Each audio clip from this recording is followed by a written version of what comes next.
Sir अभी तक दुकानें चल रही थी, तो मैं बता दूं कि मैं पेशे से व्यापारी हूं और मैं यहाँ कोई विचार व्यक्त करने नहीं आया हूं। मैं सिर्फ विचार की जगह विवेक व्यक्त करूंगा, क्योंकि ये सभा जो है विवेक द्वारा पोषित है। तो मैं जो व्यक्त करूंगा सिर्फ विवेक व्यक्त करूंगा। अभी ईश्वर की जरूरत, ईश्वर की निष्ठा, ये सब दिखाई गई हमें, लेकिन क्या हमें समझ आता है कि हम जन्मे कब? यदि हम मनुष्य की बात करें तो मनुष्य 3 लाख साल पुराना है।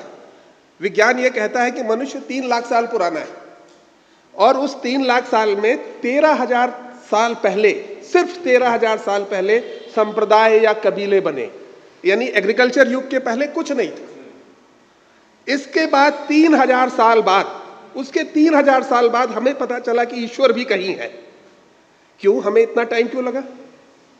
क्या हमें लगता है कि ईश्वर था? अब बात रही आस्तिक और नास्तिक, इस तरीके से हमने बांटे लोगों को। तो मैं आपको ये बताना चाहता हूं, आस्तिक सबसे बड़ा नास्तिक है। पूछिए क्यों? क्योंकि आस्तिक का मतलब होता है सत्य को जानना, और जबकि वो सत्य को नहीं जानता, सिर्फ ईश्वर को जानता है। और एक जो नास्तिक होता है वो सत्य को जानता है। सत्य को जानता है मतलब उसकी एक पराकाष्ठा है। अब सर कह रहे थे कि विज्ञान की सर ने आलोचना की। सर माफी चाहूंगा आपसे, सर ने विज्ञान की आलोचना की।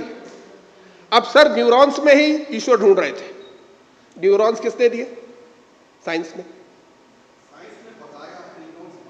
नहीं सर, बताया नहीं, लेकिन आपको बताया। सर वैसे तो मैं एक छोटा सा प्रश्न पूछ रहा हूं सर। ईश्वर 3,000 साल पहले किताबों में लिखा गया। आप उन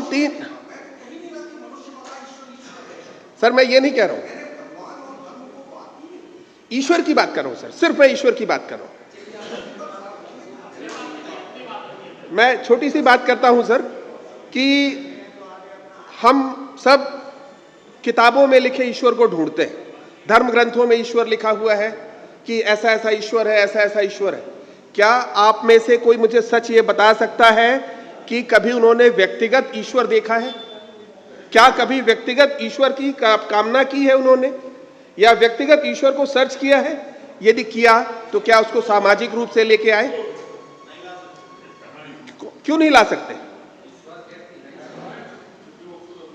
क्या बोले? ईश्वर आपने देखा, आपने साक्षात्कार किया।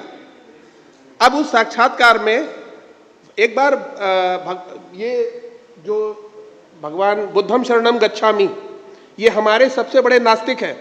हिंदू धर्म के 3 नास्तिक हैं, चार्वाक, जैन और बौद्ध, जिसमें सबसे बड़े नास्तिक ये हैं। इनके 2 काल हैं। तो एक बार बुद्ध से एक ने प्रश्न किया और उन्होंने एक कारण बताया कि हर कारण के पीछे परिणाम होता है, जिसको उन्होंने प्रतीप समुत्पाद कहा। प्रतीप समुत्पाद के बारे में उन्होंने बात की, यानी हर कारण का परिणाम होता है। जैसे इसका छोटा सा एग्जाम्पल है, जब हम बीज बोते हैं तभी हमें फल मिलता है। यदि हम बीज नहीं बोएंगे तो फल। अब ईश्वरवादी लोग ये पूछेंगे बीज कहां से आया? ईश्वरवादी लोग का क्वेश्चन ये होगा कि बीज कहां से आएगा? अब आपका सोशल कनेक्शन है, आपको अपने आप को पहचानने की क्षमता है। यदि आप स्वयं को पहचान रहे तो आप हैं, यदि आप नहीं पहचान रहे तो आप नहीं हैं।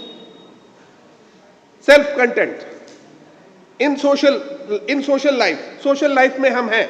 अब सर को रीवा में कौन नहीं पहचानता? अब ये हम कहें कि हम नहीं जानते, तो इसका मतलब हम मनोवैज्ञानिक के पास हमें मनोवैज्ञानिक चिकित्सा करवाने की जरूरत है। यानी हम बोलेंगे ईश्वर है या नहीं है, यह विषय नहीं है। Does God exist? इसमें 2 चीजें होती हैं, एक प्रकृति है, एक एग्जिस्टेंस है। उसके बीच में फिल इन द ब्लैंक्स है, जिसको हम गॉड कहते हैं। Fill in the blanks, god. अब ये गॉड कौन है? हम उसको हमेशा भरते रहते हैं, लेकिन भरते किस लिए हैं? सिर्फ अपने लाभ के लिए। इस लाभ से ज्यादा हमें कुछ नहीं मिला।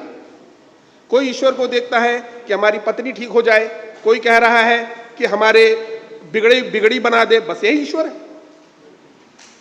ईश्वर मेरे हिसाब से ये नहीं है। और सत्य क्या है?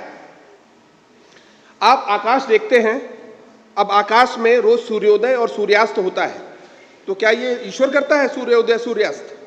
ये पृथ्वी अपनी धुरी पे घूमती है। ये हमारा एक साइंस का माना हुआ फंडामेंटल रूल है कि पृथ्वी धुरी पे घूमती है, जिसके कारण से सूर्योदय और सूर्यास्त होता है। अब इसमें ईश्वर का क्या रोल? आप बता सकते हैं कि ईश्वर का क्या रोल है?